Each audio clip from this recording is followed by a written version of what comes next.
बोला था, धरहूं धीर हुई है सुत चारी, धरहूं धीर हुई है सुत चारी, धरहूं धीर हुई है सुत चारी, धरहूं धीर हुई है सुत चारी। प्रभुमन विदित भगति भयहारी, प्रभुमन विदित भगत भयहारी, प्रभुमन विदित भगति भयहारी, प्रभुवन विदित भगत भयहारी, प्रभुमन विदित भगति भयहारी, प्रभुवन विदित भगत भयहारी। धीरज रखो। परमात्मा को प्राप्त करना है तो धैर्य धारण करना पड़ेगा। ये नहीं कि परमात्मा प्राप्ति का आश्वासन आपने कथा में दिया था जगत गुरु जी, आप कथा कह के चले गए, अभी तक नहीं मिला। सावधान, आपको परमात्मा का इंतजार करना पड़ेगा। बोलो, करना पड़ेगा कि नहीं? आज लोग रिश्तेदारों का इंतजार करते हैं, आज लोग मित्रों के आने का इंतजार करते हैं, लेकिन समस्या यही है कि लोग परमात्मा का इंतजार नहीं करते। बोलो, करते क्या? नहीं करते। परमात्मा के आने का इंतजार करो। इंतजार करोगे तो परमात्मा जरूर मिलेगा। है? पत्नी मायके चली जाए और फोन पर तुम बात करो कि कब आओगी, तो कहती है कि मैं परसों प्रातः 8 बजे की बस में बैठूंगी और चलूंगी 2 घंटे के अंदर अंदर मैं बांगर मऊ बस स्टैंड पहुंच जाऊंगी। बांगर मऊ बस स्टैंड, तो तुमने मोटर तारीख समझ ली, सुन ली, समय मिलान कर लिया। अब परसों वो चलेगी, वो आज से ही सोच रहे परसों इतने बजे चलेगी, इतने बजे आएगी, उतरेगी, यहाँ टाइम से पहुंचना है मुझे। कितनी ललक है, कितनी लालसा है। और तुम परसों पहुंच गए, कै बजे? 10 बजे पहुंच गए बांगर मऊ। अब नहीं आई वो 10 वाली बस से, 8 बजे चलनी थी, 10 बजे आना, नहीं आई। अब तुम फोन लगा रहे हो, फोन लग नहीं रहा है, नेटवर्क फेल। तो तुम कह रहे हो कि 10 बजे नहीं आई तो 12 बजे तो जरूर आएगी। 12 बजे भी नहीं आई वो। अब तुमने फिर फोन लगाया, नेटवर्क फेल, काम ही नहीं कर रहा नेटवर्क। अब क्या करोगे? तुमने कहा 2 बजे तो जरूर आएगी, 2 बजे नहीं आई। तुमने कहा 4 बजे जरूर आएगी, तुमने कहा 4 बजे नहीं आई तो फिर 6 बजे जरूर आएगी। लेकिन लास्ट बस आई, फिर भी वो नहीं आई। लेकिन तुमने निराशा नहीं उत्पन्न की, तुमने कहा आज नहीं आई तो कल जरूर आएगी। बोलो, पत्नी के आने का इंतजार कर रहे हो कि नहीं कर रहे हो? तुम विश्वास है कि नहीं? तुम्हें विश्वास है कि आज नहीं आई तो कल आएगी, कल नहीं आई तो परसों आएगी, और परसों नहीं आई तो बरसों में आएगी ही। हमें विश्वास है। पत्नी के आने का इंतजार करते हो, मित्रों के आने का इंतजार करते हो, रिश्तेदारों के आने का इंतजार करते हो, और सब पर विश्वास भी करते हो, लेकिन परमात्मा पर विश्वास नहीं करते हो। इंतजार करते रहना, विश्वास रखो परमात्मा एक दिन जरूर मिलेगा, उसका इंतजार करते रहना। इसलिए गुरुदेव ने सबसे पहले यही कहा है, इंतजार करो। क्या करो? इंतजार। धरहूं धीर हुई है सुत चारी, त्रिभुवन विदित भगति भय हारी। धीरज रखो, वो परमात्मा आएगा जरूर। और एक बात बताएं, हुई है सुत चारी, अकेले नहीं चार, वो अपने साथ 3 और लेके आएगा। दशरथ जी बोले महाराज हमसे तो कहा था कि मैं आऊंगा।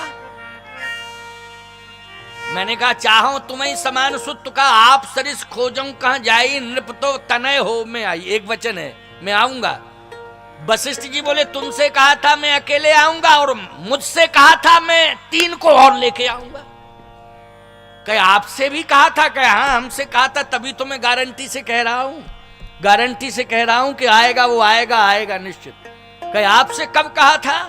बोले जब भगवान शंकर ने कहा देवताओं से महात्माओं से कि सामूहिक रूप से प्रार्थना करो, और प्रार्थना करोगे तो परमात्मा जरूर आएगा। तो जय जय सुरनायक जन सुखदायक प्रणदीपाल भगवंता सामूहिक रूप से जब प्रार्थना की तो प्रार्थना में फिर वह परमात्मा आश्वासन देने लगा कि जन डर पहु मुनि सिद्ध सुरेशा, ओ तुम ही लाग धरि हो नर भेसा, ते दशरथ कौशल्या रूपा, ओ कौशलपुरी प्रगट नर भूपा, तिनके ग्रही अवतरी हो जाई, रघुकुल तिलक सुचारौ भाई। हम अकेले नहीं, 3 को साथ में लाएंगे, हम समेत 4 होंगे, तो 4 होंगे ये मुझसे कहा। जन दर्पह मुनि सिद्ध सुरेशा, तो मुनि सिद्धों में हम स्वयं खड़े थे। वशिष्ठ जी बोले इसलिए मैं दावे के साथ कह रहा हूं धरो धीर हुई है सुतचारी, त्रिभुवन विदिति भगति भय हारी। 4 आएंगे, चिंता मत करो। अच्छा बोलो भैया भगवान अपने साथ में 3 को और लेके आया कि नहीं? भरत, लक्ष्मण और शत्रुघ्न। इस तरह से राम, लक्ष्मण, भरत और शत्रुघ्न ये 4 हैं।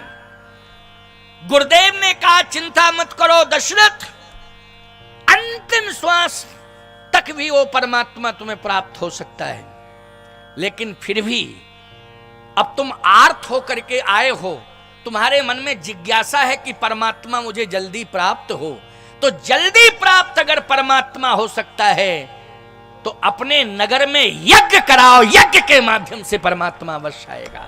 अपने नगर में यज्ञ कराओ। बोलो तुमने अपने गांव में यज्ञ कराने का संकल्प लिया कि नहीं? किस लिए संकल्प लिया है? कि भगवान मुझे प्राप्त हो जाएं यज्ञ के माध्यम से। और वशिष्ठ जी ने भी कहा कि अपने नगर में यज्ञ कराओ, अयोध्या में यज्ञ कराओ।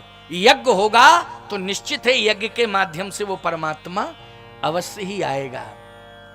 देखो भाई, संतान के आने का संबंध शरीर से है, बोलो है कि नहीं? संतान के आने का संबंध किससे है? शरीर से। लेकिन भगवान के आने का संबंध तो यज्ञ से है प्यारे। बिना यज्ञ के भगवान नहीं मिल सकता है। यज्ञ स्वयं यज्ञ स्वरूप है वो, इसलिए यज्ञ से ही वो परमात्मा प्राप्त हो सकता है। यज्ञ की तैयारियां हुई साहब? अच्छा बोलो यज्ञ की तैयारियां हुई कि नहीं? भगवान को आना है, यज्ञ की तैयारियां हुई। आपके यहां भी तो यज्ञ चल रहा है, यज्ञ के माध्यम से ही कथा हो रही, कथा के माध्यम से यज्ञ हो रहा है। दोनों एक दूसरे के पूरक हैं। और भैया एक बात बताएं, यज्ञ हो रहा है, समस्त ग्रामवासी भगवान को प्राप्त करने के लिए यज्ञ कर रहे हैं, लेकिन हम गुरु वशिष्ठ की भूमिका में आके यज्ञ की महिमा बता रहे हैं। भगवान कैसे मिल सकते हैं, इसके लिए हम प्रवचन के माध्यम से आप सबको रहस्य बता रहे हैं। भगवान कैसे मिल सकते हैं। यज्ञ की तैयारियां हुई। गोस्वामी जी कहते श्रृंगी सही वशिष्ठ बुलावा, श्रृंगी सही वशिष्ठ बुलावा, पुत्र काम शुभ जग करावा, पुत्र काम शुभ जग करावा, पुत्र काम शुभ जग करावा, पुत्र काम शुभ जग करावा, पुत्र काम सब जग करावा,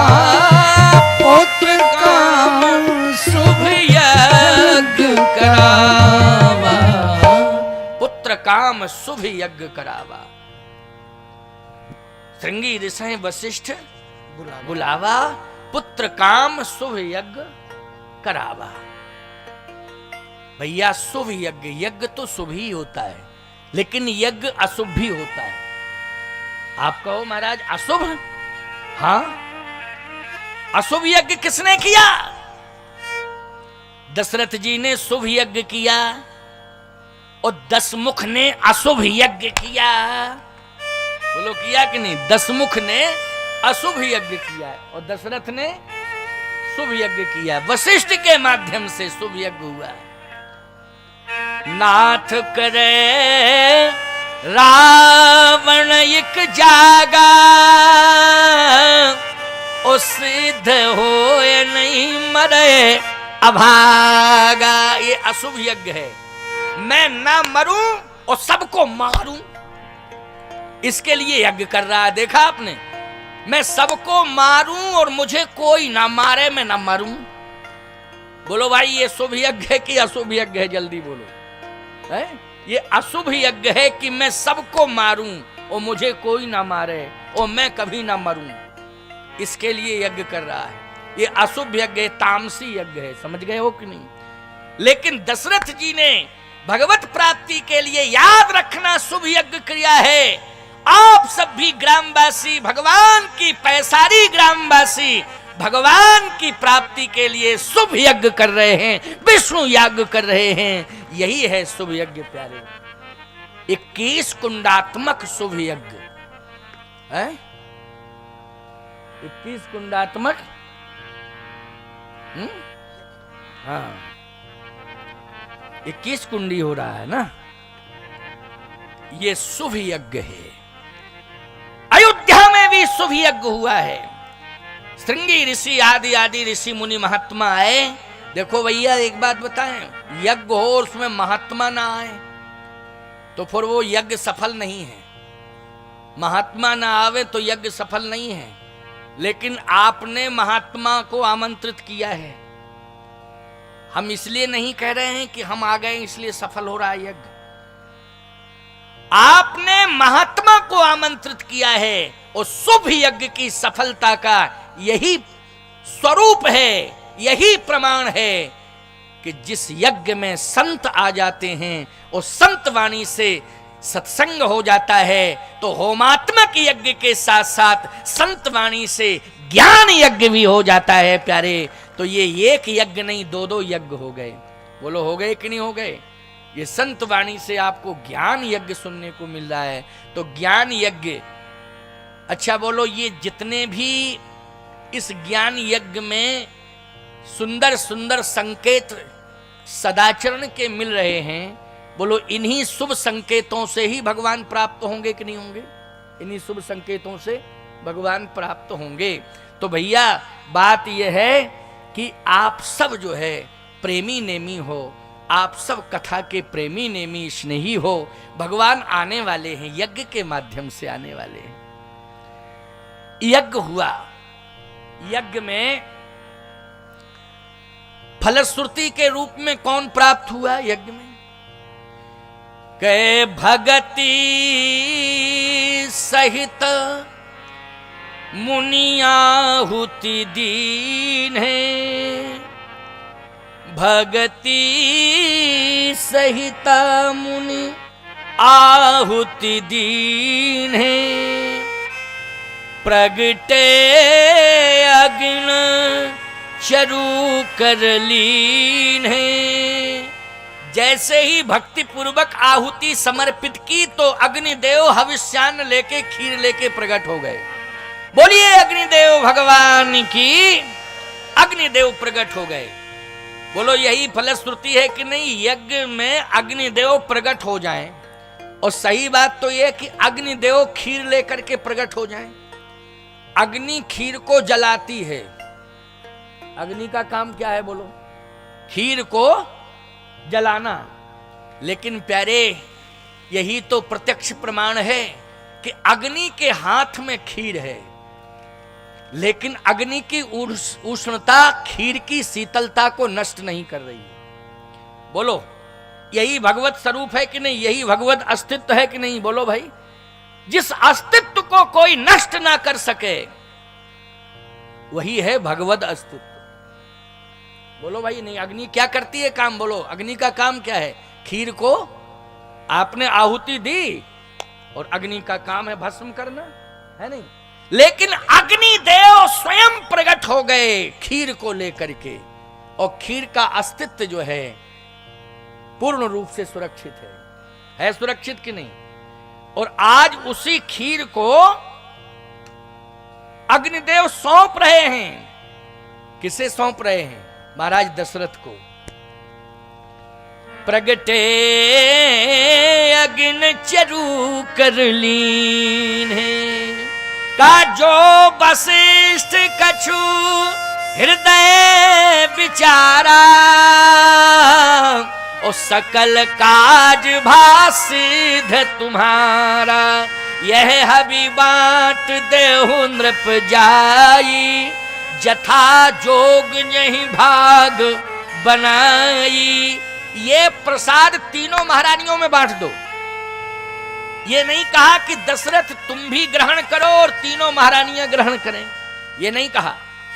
यह हबी बांट देहु नृप जाई, जथा जोग यही भाग बनाई। हे राजा दशरथ, तुम इस प्रसाद को जाके बांट दो, तीनों रानियों में बांटना। भैया, यज्ञ का प्रसाद सबको मिलता है कि नहीं मिलता है? कि विशेष ही लोगों को मिलता है? यज्ञ का प्रसाद सबको मिलता है, लेकिन यहां पुत्रेष्टि यज्ञ का प्रसाद अग्निदेव जो खीर हविष्यान्न लेकर के प्रकट हुए हैं, इस प्रसाद को केवल 3 को देना है, चौथे को नहीं देना है। और बराबर बराबर हिस्सा करके दे दो। अब क्या अर्थ है कि 3 को ही देना है, 4 को क्यों नहीं देना है? अच्छा, दशरथ जी महाराज ही क्यों देंगे?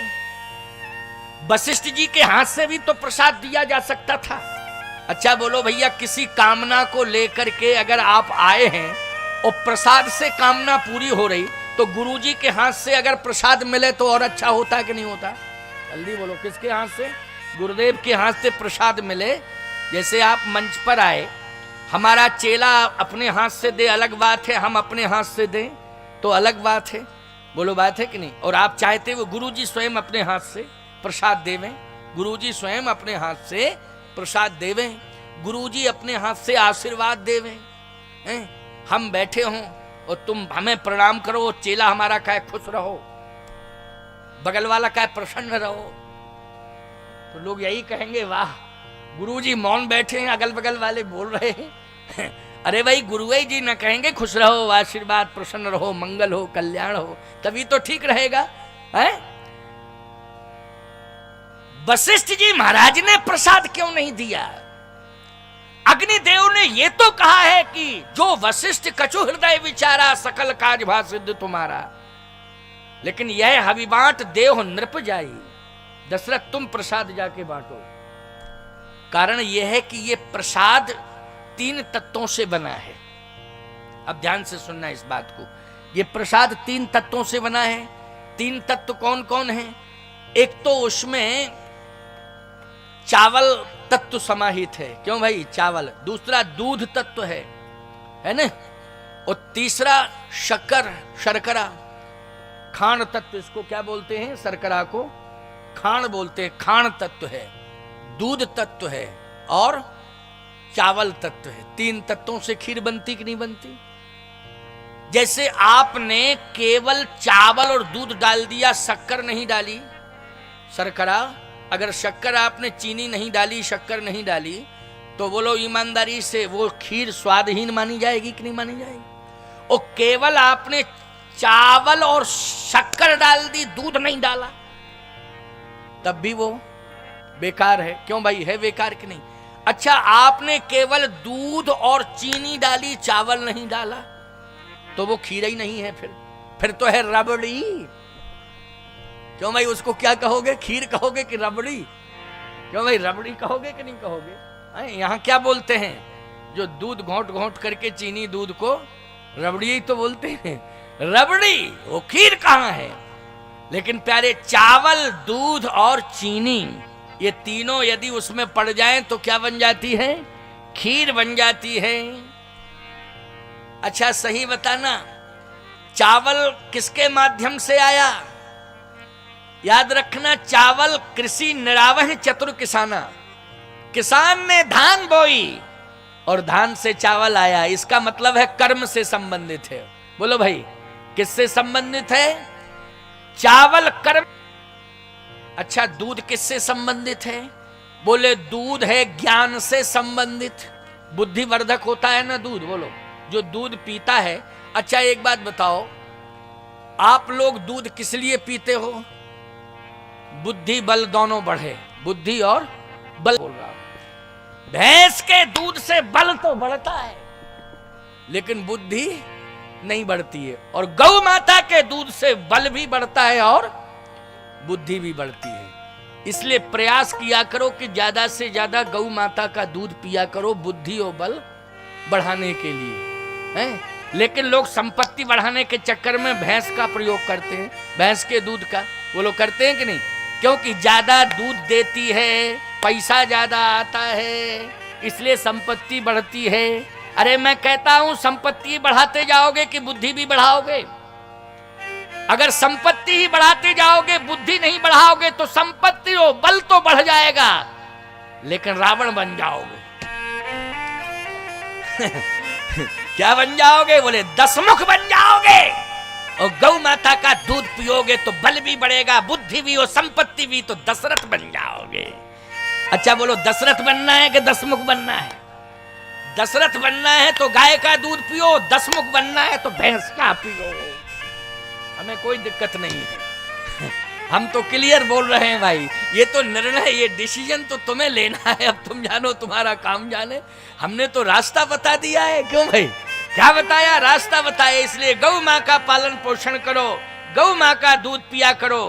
बल बढ़ जाए ये बड़ी बात नहीं है, बल के साथ बुद्धि भी बढ़ना चाहिए, ये महत्वपूर्ण। अगर केवल बल बढ़ता है, बुद्धि नहीं बढ़ती है, तो बल दुरुपयोग से जुड़ जाता है। बल क्या करता है? दुरुपयोग करने लगता है। एक बार क्या हुआ कि एक व्यक्ति ने भैंस का दूध पिया, साहब इतना पिया कि कई हजार लीटर पी गया। अब बल बहुत बड़ा। उसने गांव में हाथ बढ़ाया, गांव वालों से कहा, है कोई माई का लाल जो मुझसे कुश्ती लड़े? गांव वाले बोले, कुंटलों दूध भैंस का पी गया तू, कौन तुझसे हाथ मिलाएगा? भैया राम राम श्याम श्याम, हम लोगों की हिम्मत नहीं है।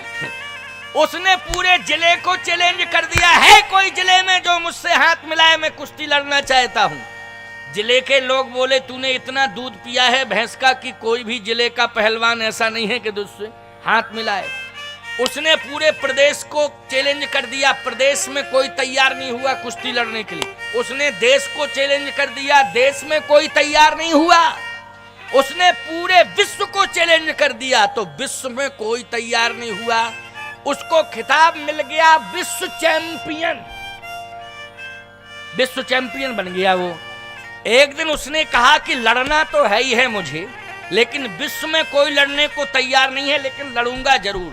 तो कानपुर सेंट्रल स्टेशन गया और साबरमती एक्सप्रेस इंजन से कहता है, मैं कुश्ती आज तुमसे लड़ूंगा। अच्छा ईमानदारी से बताओ, बल है लेकिन बुद्धि नहीं है।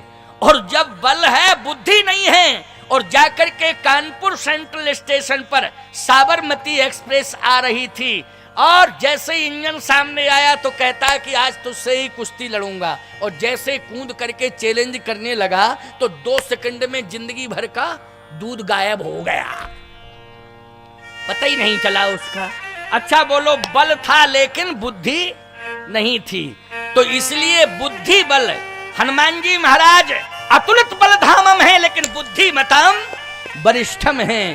बुद्धि मताम वरिष्ठम भी हैं, अतुलित बल के धाम भी हैं। क्यों भैया? इसलिए मैं कहता हूं कि बुद्धि और बल अगर आपको संयमित संतुलित करना है तो गौ माता का सम्मान करो, गौ माता का दूध पिया करो, ये अभ्यास बनाओ। तो यज्ञ में जो खीर बनती है, याद रखना वो गौ माता के दूध से बनती है। आज भी खीर बन के गई यज्ञ में, इसलिए नियम है, प्रमाण है। यज्ञ भगवान के यहाँ गाय गौ माता के दूध की खीर भेजा करो बना करके, तो ऐसा नियम है। तो मैं कहना ये चाहता था कि खीर में 3 तत्व हैं, चावल है, दूध है और शर्करा है। चावल कर्म का प्रतीक है, दूध ज्ञान का प्रतीक है, शक्कर में मिठास होती है, ये भक्ति का प्रतीक है। बोलो है कि नहीं? सीधी सी बात यह है कि वेद ने 3 मार्गों को जन्म दिया है, कर्म मार्ग, ज्ञान मार्ग, उपासना मार्ग, वही भक्ति मार्ग है। समझ गए हो कि नहीं? उपासना मार्ग। महाराज श्री दशरथ के कितनी रानियां हैं? जल्दी बोलो। 3 रानियां हैं। एक एक रानी स्वयं कौशल्या ज्ञान मार्ग का प्रतिनिधित्व कर रही हैं, कैकेयी जी कर्म मार्ग का प्रतिनिधित्व कर रही हैं, और सुमित्रा जी उपासना मार्ग, भक्ति मार्ग का, उपासना मार्ग का प्रतिनिधित्व कर रही हैं। तो दशरथ जी क्या हैं? बोले दशरथ वेद हैं।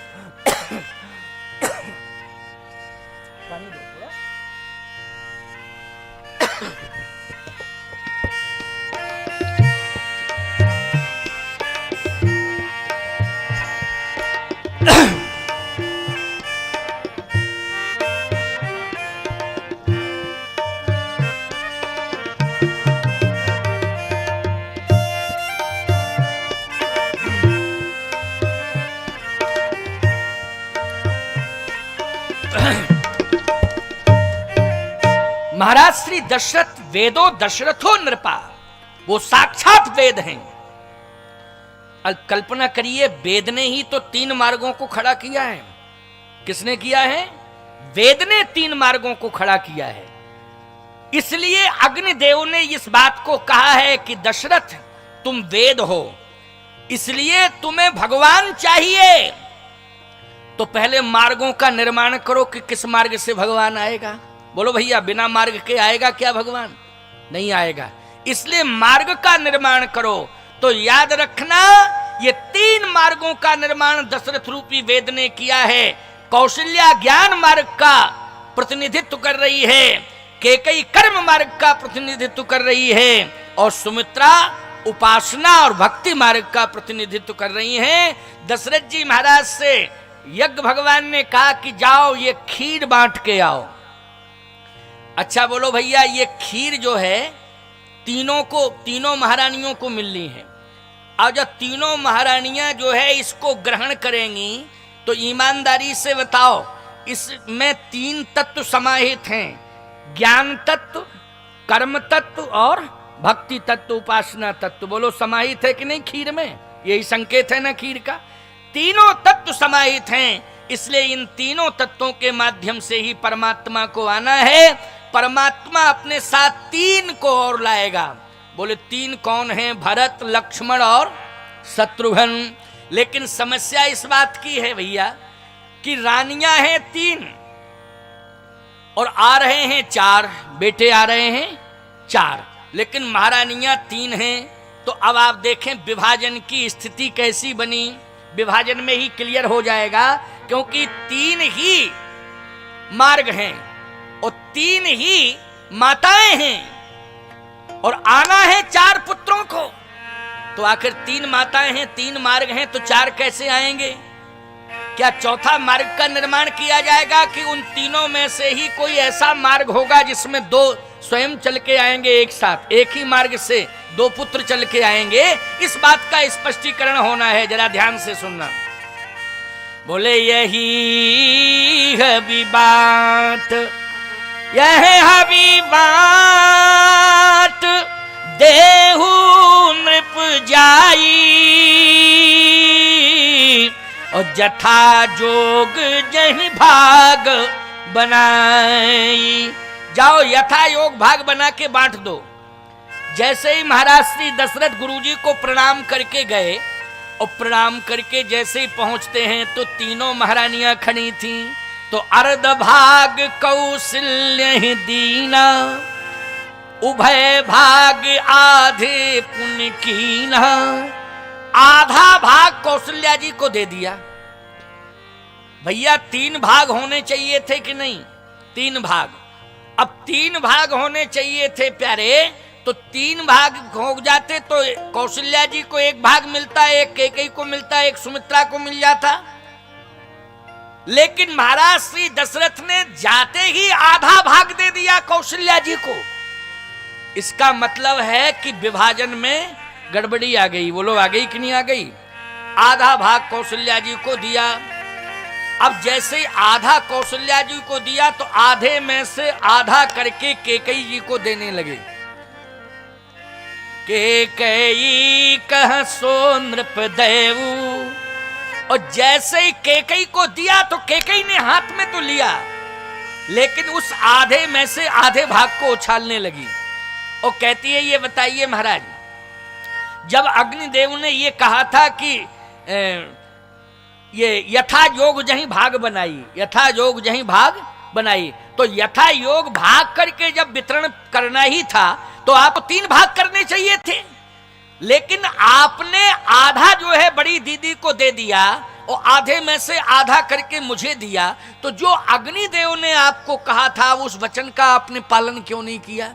एक बात और बतावें भैया, जहां खान पान में मतभेद पैदा हो जाए, बोलो वहां भगवान आएगा? जरा जल्दी बोलो। इसका मतलब है बुला रहे थे भगवान को, मैंने कौशल्या को दे दिया तो आधे में से आधा नहीं कर रहे, आधा तुझे दिए देते हैं, तब तो तू संतुष्ट हो जाएगी। लेकिन प्यारे, ऐसी कंडीशन में बोलो सुमित्रा मौन खड़ी है कि नहीं खड़ी है? गंभीर मुद्रा में खड़ी है कि नहीं खड़ी है? माताओं एक बात बताएं, धैर्य धारण करना और मौन धारण करना श्रेष्ठ फलश्रुति होती है। नारी के जीवन में अगर मौन की परंपरा है, नारी के जीवन में अगर धैर्य की मर्यादा है, तो मैं दावे के साथ कहता हूं परमात्मा उसे डबल फल प्राप्त कराएगा। परमात्मा की डबल कृपा उसके ऊपर होगी, डबल फलश्रुति उसके जीवन में आएगी। और ईमानदारी से बताओ, धैर्य और मौन का परिणाम हुआ कि सुमित्रा जी को डबल फल मिला। कैसे मिला? जैसे ही दशरथ जी ने कहा, देखो घबराने की जरूरत नहीं है, कौशल्या को मैंने आधा दे दिया, अभी आधे में से आधा किया, लेकिन आधा ही तुझे पूरा दिए देता हूं, तो आधा आधा ले लो, कोई दिक्कत नहीं। कौशल्या जी ने कहा कि केकई बहन, मेरे को जो मिला है वो भी तेरा है, और तेरा जो है वो तेरा ही है, और जो मुझे मिला है वो भी तेरा है। अब देखो भैया, ये भाषा किसकी होती है? याद रखना, ये भाषा उत्तम प्राणी की होती है। उत्तम प्राणी की भाषा यही है कि तेरा तो तेरा है और मेरा भी तेरा है। ये उत्तम प्राणी के लक्षण हैं कि तेरा तो तेरा है और तेरा मेरा भी तेरा है। ये उत्तम प्राणी के लक्षण हैं। लेकिन निकृष्ट प्राणी के लक्षण क्या है? वैसे मध्यम प्राणी के लक्षण तो ये है कि नहीं, तेरा तेरा और मेरा मेरा, जो मुझे मिला वो मेरा है, जो तुझे मिला वो तेरा, तेरा तेरा मेरा मेरा। ये मध्यम प्राणी के लक्षण हैं। लेकिन निकृष्ट प्राणी के लक्षण ये हैं कि मेरा तो मेरा है और तेरा भी मेरा है। ये निकृष्ट प्राणी के लक्षण होते हैं। तो सावधानी से सुनना, उदार मना है कौशल्या जी, वो स्पष्ट रूप से कह रही हैं, बहन चिंता मत करो, तेरा तो तेरा ही है, लेकिन जो मुझे मिला है प्रसाद वो भी तेरा ही है, मैं तुझे दे रही हूं। लेकिन विचार कर थोड़ा सा सुमित्रा पर, आहा, तो धन्य है, क्या बढ़िया भाव बन गया। देखो, इसलिए कहते हैं ऐसा प्रेम होना चाहिए कि संतुलन बन जाए। आपस में विवाद करने की जरूरत नहीं, आपस में संवाद करने की जरूरत है। उस विवाद रुक गया, संवाद बढ़ गया। संवाद में क्या रहस्य निकला? रहस्य यही निकला कि कौशल्या ने कहा, जरा देखो सुमित्रा की ओर, तो केकई ने भी देखा तो आंखों में आंसू थे, लेकिन मौन थी, बोल कुछ नहीं रही थी। तो याद रखना, कौशल्या जी ने अपने में से आधा भाग किया, केकई ने अपने में से आधा भाग किया। अब ईमानदारी से बताओ, डबल भाग मिल रहे हैं कि नहीं मिल रहे हैं? किसको मिल रहे हैं डबल भाग? सुमित्रा को डबल भाग मिल रहे हैं। कौशल्या केकई दोनों ने महाराज श्री दशरथ से कहा कि अब सुमित्रा को दे दो, तो कौशल्या केकई हाथ धर, दीन सुमित्र मन प्रसन्न कर। अब जैसे ही 2 भाग कौशल्या जी और केकई जी आदि दोनों का महाराज दशरथ के माध्यम से सुमित्रा जी को मिले, तो 2 भाग जैसे ही मिलते हैं प्रसाद के, तो ईमानदारी से बताओ, धैर्य का फल मीठा होता है। सुमित्रा के 2 पुत्र हुए कि नहीं हुए? लक्ष्मण और शत्रुघ्न।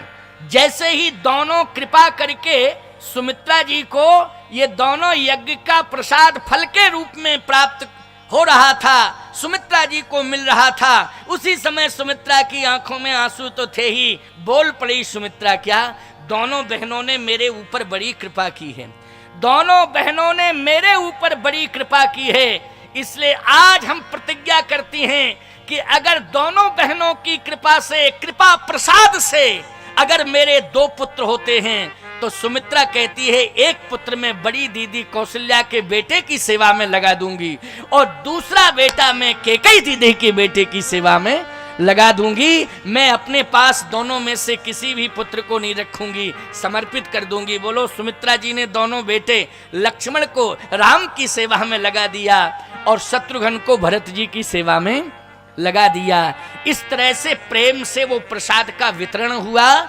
गोस्वामी जी कहते हैं वो प्रसाद जैसे ही वितरण हुआ, उस प्रसाद से प्रसादस्तु प्रसन्नता, प्रसाद से तीनों माताओं में प्रसन्नता आ गई और प्रसन्नता ही परमात्मा का प्रादुर्भाव होता है। प्यारे, तीनों महारानियों के हृदय में वो प्रसन्नता से परमात्मा का अभ्युदय हो गया। अब जैसे ही परमात्मा का अभ्युदय हुआ तो जोग लगन ग्रही वार तिथि, जोग लगन ग्रही वार तिथि सकल भय अनुकूल, चर और अचर हर्ष जुत राम जन्म सुख मूल। आज भगवान के आने का समय आ गया, भगवान आ ही रहे हैं। देखो भैया, भगवान आ रहे हैं तो हम लोग भगवान के आते समय भगवान की एक प्रार्थना को दोहरा लें, इसी में भगवान का आना हो जाएगा। भगवान आ रहे हैं, वैसे हम लोग नियमानुसार तो मंदिर में सायंकालीन बेला में प्रार्थना करते हैं श्री रामचंद्र कृपाल भजबन, लेकिन कथा के क्रम में भगवान का जन्म होने जा रहा है तो जन्म में हमको स्तुति यही करनी पड़ेगी। सब लोग कहेंगे, भय प्रगट कृपाला दीन दयाला कौशल्या हितकारी, भय प्रगट कृपाला दीन दयाला कौशल्या हितकारी, हर्षित महतारी मुनि मनहारी अद्भुत रूप विचारी, हर्षित महतारी गाइए सब लोग मुनि मनहारी अद्भुत रूप विचारी, लोचन अभिरामा तन घन श्यामा निज आयुध भुज चारी, भूषण बनमाला नयन विशाला शोभा सिंधु खरारी, कहे दोई कर जोरी अस्तुति तोरी कहीं विधि करहूं अनंता, माया गुण ज्ञाना तीत अमाना वेद पुराण बनंता, करुणा सुख सागर सब गुण आगर जहि गावहि श्रुति संता, सो मम हित लागी। जहाँ आरती की तैयारियां करिए, आरती सजाइए, भगवान की आरती होगी, आरती की व्यवस्था करें। श्रीकंता ब्रह्मांड निकाया निर्मित माया रोम रोम प्रति वेद कहे मम सुवासी, यह उपहासी सुनत धीर मति फिर न रहे, उपजा जब ज्ञाना प्रभु मुस्काना चरित बहुत विधि कीन चहे, कई कथा सुहाई मात बुझाई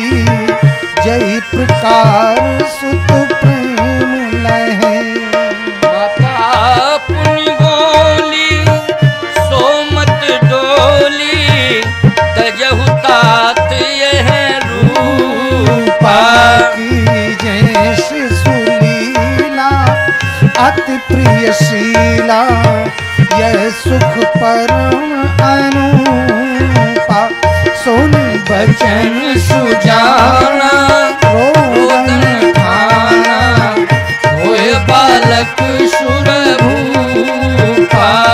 यह चरित जो गावहीं हरि पद पावहीं तेन परहीं भवकूपा।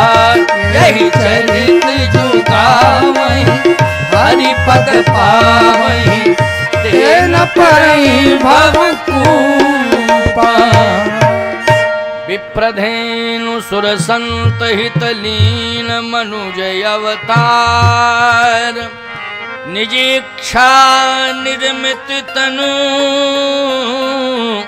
माया गुण गोपाल।